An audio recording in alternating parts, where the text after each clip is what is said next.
यदि देशभक्ति पाप है तो मैं मानता हूं मैंने पाप किया है। यदि प्रशंसनीय है तो मैं अपने आप को उस प्रशंसा का अधिकारी समझता हूं। मुझे विश्वास है कि मनुष्य द्वारा स्थापित न्यायालय के ऊपर कोई न्यायालय हो तो उसमें मेरे काम को अपराध नहीं समझा जाएगा। मैंने देश और जाति की भलाई के लिए यह काम किया। मैंने उस व्यक्ति पर गोली चलाई जिसकी नीति से हिंदुओं पर घोर संकट आए, हिंदू नष्ट हुए, Nathuram Godse. I have, however, no doubt that had the audience of that day been constituted into a jury and entrusted with the task of deciding Godse's appeal, they would have brought in a verdict of not guilty by overwhelming majority.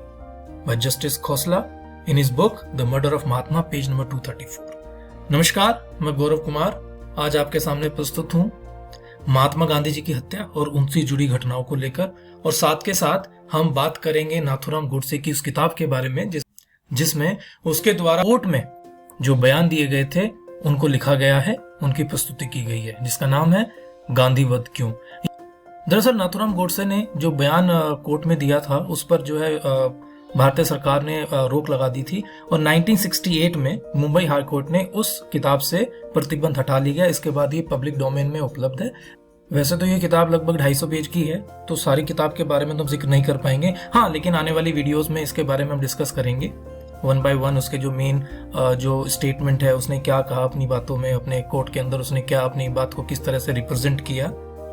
लेकिन आज की इस video में हम गांधी जी की हत्या किस दिन हुई, कैसे हुई, और साथ के साथ इस किताब के कुछ मुख्य बिंदुओं को डिस्कस करेंगे। और इस किताब में जो बातें हैं उसका जो निचोड़ है, जो कंक्लूजन है, उसको मैं आपके सामने रखूंगा। वीडियो में आगे बढ़ने से पहले मैं सभी सोर्सेज का धन्यवाद अदा करना चाहूंगा, उनको क्रेडिट देना चाहूंगा जिनकी सहायता से मैंने इस वीडियो को बनाया है या जहां जहां से मैंने इन्फॉर्मेशन इकट्ठी की है। उन सब सोर्सेज का लिंक जो है आपको क्रेडिट के तौर पर नीचे डिस्क्रिप्शन में मिल जाएगा और वीडियो के एंड में भी आप उनको रेफरेंस के तौर पर देख सकते हैं। भारत के स्वतंत्रता संग्राम के इतिहास में सबसे प्रसिद्ध हस्ती महात्मा गांधी की हत्या 30 जनवरी 1948 को शाम की प्रार्थना के दौरान बिरला हाउस में नाथुराम गोडसे के द्वारा कर दी गई थी। इस दिन को शहीदी दिवस के रूप में भी मनाया जाता है।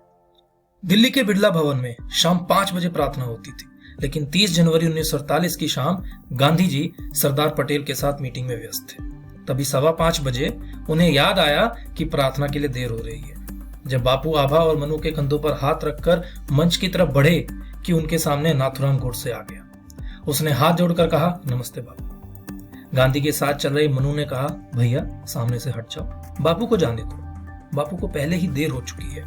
लेकिन गोडसे ने मनु को धक्का दे दिया और अपने हाथों में छुपा रखी छोटी बेटा पिस्टल से गांधी के सीने पर एक के बाद एक 3 गोलियां दाग दी। 2 गोली बापू के शरीर से होती हुई निकल गई, जबकि 1 गोली उनके शरीर में ही फंसी रह गई। बिरला भवन में गांधी जी के शरीर को ढक कर रखा गया था, लेकिन जब उनके सबसे छोटे बेटे देवदास गांधी वहां पहुंचे तो उन्होंने बापू के शरीर से कपड़ा हटा दिया ताकि दुनिया शांति और अहिंसा के पुजारी के साथ हुई हिंसा को देख सके।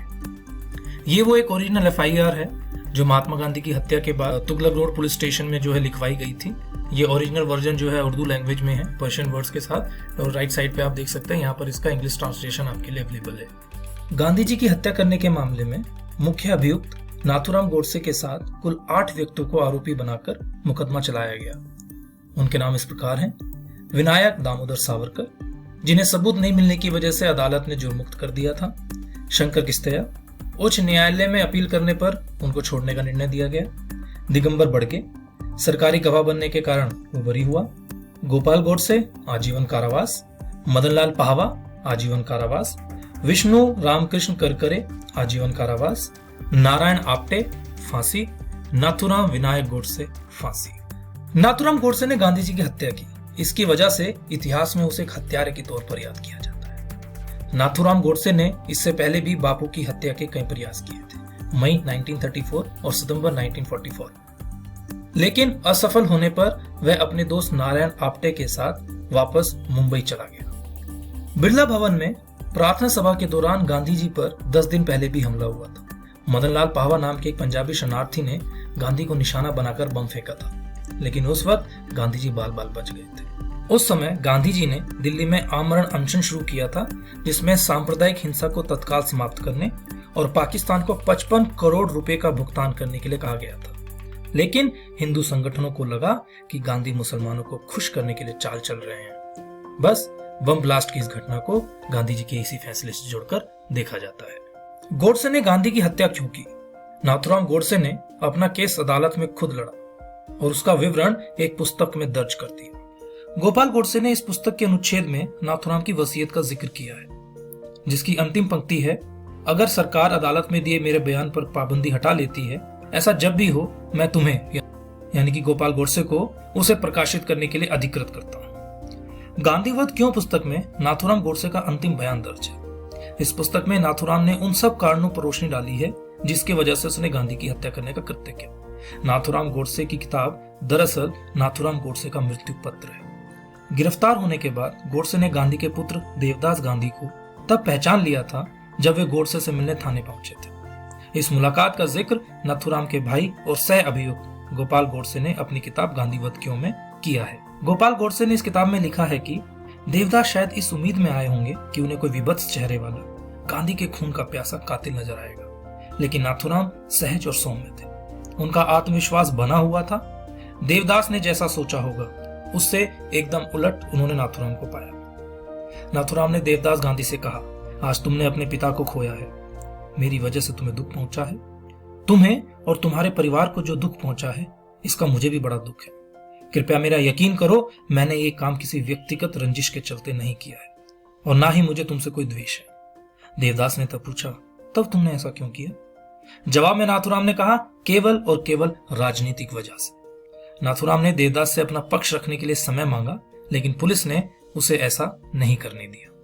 यह किताब लगभग 10 चैप्टर्स में डिवाइड की गई है, जिसमें नाथुराम गोडसे द्वारा उन आरोपों का जो स्पष्टीकरण है वो चैप्टर नंबर 7 से स्टार्ट होता है। पुस्तक के आरंभ में एक दिव्य संदेश दिया गया है। वास्तव में मेरे जीवन का उसी समय अंत हो गया था जब मैंने गांधी पर गोली चलाई थी। उसके पश्चात मैं मानो समाधि में हूं और अनासक्त जीवन बिता रहा हूं। मैं मानता हूं कि गांधी जी ने देश के लिए बहुत कष्ट उठाए, जिसके कारण मैं उनकी सेवा के प्रति एवं उनके प्रति नतमस्तक हूं। किंतु देश के इस सेवक को भी जनता को धोखा देकर मातृभूमि के विभाजन का अधिकार नहीं था। मैं किसी प्रकार की दया नहीं चाहता हूं। मैं यह भी नहीं चाहता हूं कि मेरी ओर से कोई दया याचना करे। अपने देश के प्रति भक्ति भाव रखना यदि पाप है तो मैं स्वीकार करता हूं कि वह पाप मैंने किया है। यदि वह पुण्य है तो उससे जनित पुण्य पद पर मेरा नम्र अधिकार है। मेरा विश्वास अड़िग है कि मेरा कार्य नीति की दृष्टि से पूर्णतः उचित है। मुझे इस बात में लेश मात्र भी संदेह नहीं कि भविष्य में किसी समय सच्चे इतिहासकार इतिहास लिखेंगे तो मेरे कार्य को उचित ठहराएंगे। साथ ही साथ यहाँ पर नाथुराम गोडसे के 2 स्टेटमेंट के बारे में जिक्र किया गया है। भारत सरकार ने गांधी के अनशन के कारण पाकिस्तान को 55 करोड़ रुपए न देने का अपना निर्णय बदल दिया। तब मुझे विश्वास हो गया कि गांधी जी की पाकिस्तान परस्ती के आगे जनता के मत का कोई महत्व नहीं। गांधी जी ने देश को छलकर देश के टुकड़े किए, क्योंकि ऐसा न्यायालय या कानून नहीं था जिसके आधार पर ऐसे अपराधी को दंड दिया जा सकता। इसीलिए मैंने गांधी जी को गोली मारी। उनको दंड देने का केवल यही एक तरीका रह गया था। गांधी जी की हत्या के विषय में एक आयोग बिठाया गया था। सर्वोच्च न्यायालय के सेवानिवृत्त न्यायमूर्ति श्री कपूर की नियुक्ति इस कार्य के लिए हुई थी। क्या यह दुर्घटना टाली जा सकती थी? और क्या शासकीय कर्मचारियों ने सुरक्षा की उपेक्षा की? ऐसे विषय उसके सामने थे। उस विषय के अंतर्गत तत्कालीन दिल्ली के वातावरण का चित्रण करना भी उन्हें आवश्यक प्रतीत हुआ। साथ ही गांधी जी के संबंध में लोकमत कैसा था, यह भी देखना उन्हें अनिवार्य लगा। कुछ ग्रंथों के आधार पर और उनके सामने आए साक्ष्यों के विवरण से श्री कपूर ने उस विषय की चर्चा की है। उसी के आधार पर कुछ विवरण इस किताब में दिए गए हैं, जो आप देख सकते हैं, जिसके स्क्रीनशॉट इस समय आपकी स्क्रीन पर अवेलेबल है, जिसके माध्यम से यह तथ्य स्थापित करने की कोशिश की गई है कि जो निर्वासित व्यक्ति या शरणार्थी पाकिस्तान से हिंदुस्तान आए थे वो गांधी जी के खिलाफ थे, जिसका सबसे बड़ा कारण जो है 55 करोड़ रुपए पाकिस्तान को देने के लिए गांधी जी के अनशन को माना जाता है। जिसके कुछ विवरण जो है यहाँ पर दिए गए हैं, क्योंकि निर्वासित लोगों का ये मानना था कि जो 55 करोड़ रुपए की सहायता हम पाकिस्तान की कर रहे हैं उसका इस्तेमाल उन निर्वासित लोगों के जीवन को आगे बढ़ाने के लिए या उनको विस्थापित करने के लिए किया जा सकता है। इसी क्रम में इस किताब में श्री राजगोपालाचारी, जो कि माउंटबेटन के पश्चात वायसराय बने थे, उनका एक जो किताब है उसका भी जिक्र किया गया। किताब का नाम था गांधी जी की शिक्षा और उनका तत्वज्ञान, गांधीज टीचिंग एंड फिलॉसफी। राजा जी ने लिखा है, सरदार पटेल के शब्द थे कि गांधी जी 55 करोड़ की राशि पाकिस्तान को देने का हट कर बैठे, जिसका परिणाम उन्हें उनके वध से मिला। आगे चलकर राजा जी लिखते हैं, यह हत्या 55 करोड़ के कारण हुई हो, अथवा अन्य किसी भूतकालीन कारण से वह न हुई हो। इस विषय में गांधी जी का मत था कि भारत विभाजन में दोनों ओर से स्वीकृत अनुबंध का पालन दोनों को करना चाहिए। हिंदुस्तान शासन को स्वातंत्र्य की शुरुआत अनुबंध तोड़ने से नहीं करनी चाहिए। उनकी दृष्टि से यदि हिंदुस्तान 55 करोड़ ना देता तो उसका नैतिक बल नष्ट होता। वह हृदय जो कि एक हिंदू की गोली से मरा, अन्य प्रकार से विदर्ण होकर मर जाता। 55 करोड़ दिए जाने से हिंदुस्तान की नैतिकता स्थिर रही। इतना ही नहीं, वह अधिक ही ऊंची हुई। यहाँ पर जस्टिस कपूर की जो रिपोर्ट थी उसके कुछ और भी हिस्से जो हैं जो आपके सामने रखे गए हैं, उससे यही बताने की कोशिश की गई सबके अंदर कि किस प्रकार निर्वासित लोग जो हैं वो गांधी जी के विरुद्ध हो गए थे और उनको शारीरिक नुकसान भी पहुंचाना चाहते थे। दिल्ली के लिए उन दिनों उच्च न्यायालय पंजाब का था। विभाजन के पश्चात वह शिमला में बैठने लगा। उस न्यायालय में गांधीवध अभियोग के दंडित के पुनरावेदन सुने गए। 22 जून 1949 को न्यायमूर्तियों ने अपना निर्णय पत्र पढ़ा। न्यायपीठ बेंच में न्यायमूर्ति श्री भंडारी, श्री अछरूराम और श्री खोसला थे। श्री भंडारी और श्री अछरूराम ने अलग अलग निर्णय पत्र लिखे। वे आपस में मिलते थे। श्री खोसला ने इन दोनों न्यायमूर्तियों के मत की एक आध पन्ने में पुष्टि की है। श्री खोसला वही है जिसके बारे में हमने अभी वीडियो की स्टार्टिंग में शुरुआत में डिस्कस किया था, जिसमें उनका कहना था कि यदि हम न्यायालय में उपस्थित उन प्रेक्षकों को यदि न्यायदान का कार्य सौंपा जाता तो मुझे तनिक संदेह नहीं है कि उन्होंने अधिक से अधिक संख्या में यह कहा होता कि नथुराम निर्दोष है। नथुराम ने अपने आरोपों का जो स्पष्टीकरण है वो इसके साथ शुरू किया। देशभक्ति को पाप कहे यदि, हूं मैं पापी घोर भयंकर, किंतु रहा वह पुण्य कार्य तो मेरा है अधिकार पुण्य, अचल खड़ा मैं इस वेदी पर। नाथुराम ने अपने स्पष्टीकरण में गांधी हत्या को किसी और के साथ मिलकर एक षड्यंत्र बनाने की जो आरोप था उसको जो है निराधार बताया। उसने कहा कि 30 जनवरी की घटना का उत्तरदायी केवल मैं ही हूँ। अन्य समय में भी मैंने न किसी के साथ षड्यंत्र किया है और न किसी की सहायता की है। अतएव षड्यंत्र का आरोप मैं अस्वीकार करता हूँ। गांधी हत्या में वीर सावरकर के शामिल होने की बात को नाथुराम गोडसे ने अस्वीकार कर दिया था। इस संबंध में उसने दो महत्वपूर्ण घटनाओं का जिक्र किया है, जिसमें पहली घटना में वो कहता है कि जब हम गांधी जी की प्रार्थना सभाओं में जाकर गांधी जी का विरोध किया करते थे और उसमें विघ्न डालने की कोशिश करते थे, तो जब ये बात वीर सावरकर को पता चली तो उन्होंने एकांत में बुलाकर नाथुराम गोडसे को इसके लिए डांटा। उन्होंने कहा कि जिस प्रकार मैं ये नहीं चाहता हूँ कि मेरी सभा में या हिंदू महासभा की सभा में आकर कोई भी जो है विघ्न डाले, तो उसी प्रकार मैं ये आशा करता हूँ कि हम लोग भी गांधी जी की सभा में जाकर उसमें विघ्न डालने का प्रयास नहीं करेंगे। उन्होंने कहा कि अगर आपको गांधी जी के विचारों का विरोध करना है तो आप उनकी सभा में न जाकर अपनी सभा ऑर्गेनाइज कीजिएगा और उसमें गांधी जी के विचारों का खंडन कीजिए। इसके अलावा दूसरी महत्वपूर्ण घटना के बारे में बताते हैं कि जब भारत का विभाजन हो गया और नई सरकार बनी, तो जब ये जानने का प्रयास किया गया कि हिंदू महासभा का इस नई सरकार के प्रति क्या रवैया होगा, तो वीर सावरकर जी ने कहा कि ये भारत की सरकार है, ये राष्ट्रीय सरकार है, किसी एक इंसान की सरकार नहीं है, तो हमें इस सरकार का समर्थन करना चाहिए। तो इन दो स्टेटमेंट से नाथुराम गोडसे ने वीर सावरकर की जो इस हत्या में शामिल होने की बात थी उसको नकार दिया था। तब नाथुराम गोडसे का कहना है कि मुझे मेरे मित्रों को सावरकर के ये विचार बिल्कुल संतोषजनक नहीं लगे। हमने सोच लिया कि हमें हिंदू जाति के हित में सावरकर जी के नेतृत्व को छोड़ना होगा और अपनी भविष्य की योजना और कार्यक्रम के विषय में उनका परामर्श नहीं लेना चाहिए और ना हमको अपनी भविष्य की योजनाओं का भेद उनको देना चाहिए। तो नाथुराम गोडसे के इस वक्तव्य में कुछ पहलू निकलकर सामने आते हैं, जैसे वह गांधी जी का सम्मान करता था। उसने कहा था, वीर सावरकर और गांधी जी ने जो लिखा है या बोला है उसे मैंने गंभीरता से पढ़ा है। मेरे विचार से पिछले 30 सालों के दौरान इन दोनों ने भारतीय लोगों के विचार और कार्य पर जितना असर डाला है उतना किसी और चीज ने नहीं। उसने आगे कहा, इनको पढ़ने और सोचने के बाद मेरा यकीन इस बात में हुआ कि मेरा पहला दायित्व हिंदुत्व और हिंदुओं के लिए है। 30 करोड़ हिंदुओं की स्वतंत्रता और हितों की रक्षा अपने आप में पूरे भारत की रक्षा होगी। इस सोच ने मुझे हिंदू संगठन की विचारधारा और कार्यक्रम के नजदीक किया। मेरे विचार से यही विचारधारा हिंदुस्तान को आजादी दिला सकती है और उसे कायम रख सकती है। इस नजरिए के बाद नाथुराम ने गांधी जी के बारे में सोचा कि 32 साल तक विचारों में उत्तेजना भरने वाले गांधी ने जब मुसलमानों के पक्ष में अपना अंतिम उपवास रखा, तो मैं इस नतीजे पर पहुंच गया कि गांधी के अस्तित्व को तुरंत खत्म कर देना होगा। गांधी ने दक्षिण अफ्रीका में भारतीय समुदाय के लोगों को हक दिलाने की दिशा में शानदार काम किया था, लेकिन जब वे भारत आए तो उनकी मानसिकता कुछ इस तरह बन गई कि क्या सही है और क्या गलत इसका फैसला लेने के लिए वे खुद को ही अंतिम जज मानने लगे। अगर देश को उनका नेतृत्व चाहिए तो यह उनकी अपराजियता को स्वीकार करने जैसा था।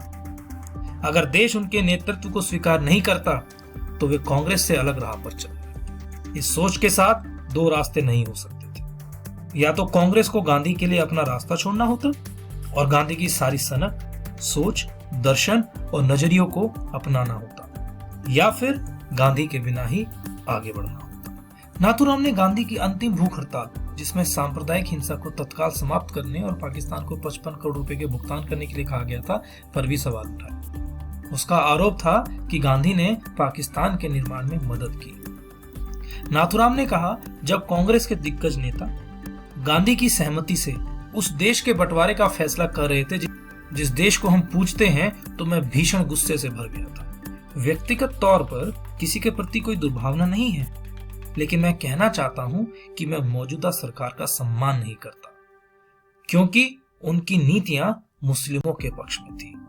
लेकिन उसी वक्त मैं ये साफ देख रहा हूं कि ये नीतियां केवल गांधी की मौजूदगी के चलती थी।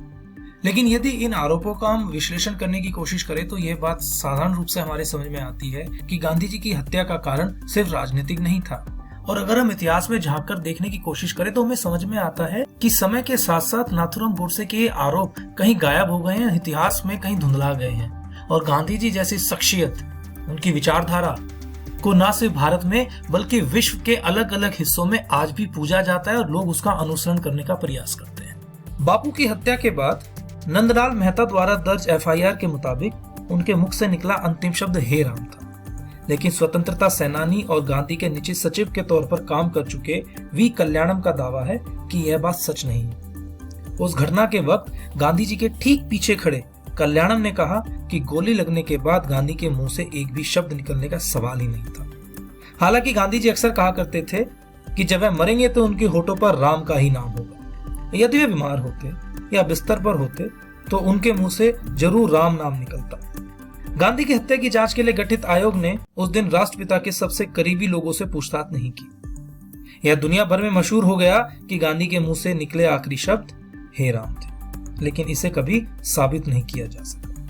इस बात की भी कोई जानकारी नहीं मिलती कि गोली लगने के बावजूद उन्हें अस्पताल ले जाने के बजाय बिरला हाउस में ही वापस क्यों ले जाया गया। विभिन्न स्रोतों के आधार पर यह भी माना जाता है कि महात्मा गांधी के एक पारिवारिक मित्र ने उनकी अस्थियां लगभग 62 सालों तक गोपनीय जगह पर रखी, जिसे 30 जनवरी 2010 को डरबन के समुद्र में प्रवाहित कर दिया गया। और आखिर में मैं यही कहना चाहूंगा कि अदालत के समक्ष महात्मा गांधी के हत्यारे नाथूराम गोडसे के इस अंतिम बयान से हम अपनी सहमति या असहमति प्रकट नहीं करते हैं। हमने इस बयान को सिर्फ जो हमारे पास अवेलेबल सोर्सेज हैं उनके आधार पर आप लोगों के सामने रखा है। तो चलिए आज की वीडियो को हम यही समाप्त करते हैं। ये कुछ रेफरेंसेज हैं जिनका लिंक नीचे आपको डिस्क्रिप्शन पे भी मिल जाएगा। तो फिर आगे मिलते हैं किसी और नई वीडियो, नई कहानी के साथ। तब तक के लिए ख्याल रखिएगा। धन्यवाद। Thank you so much. जय हिंद।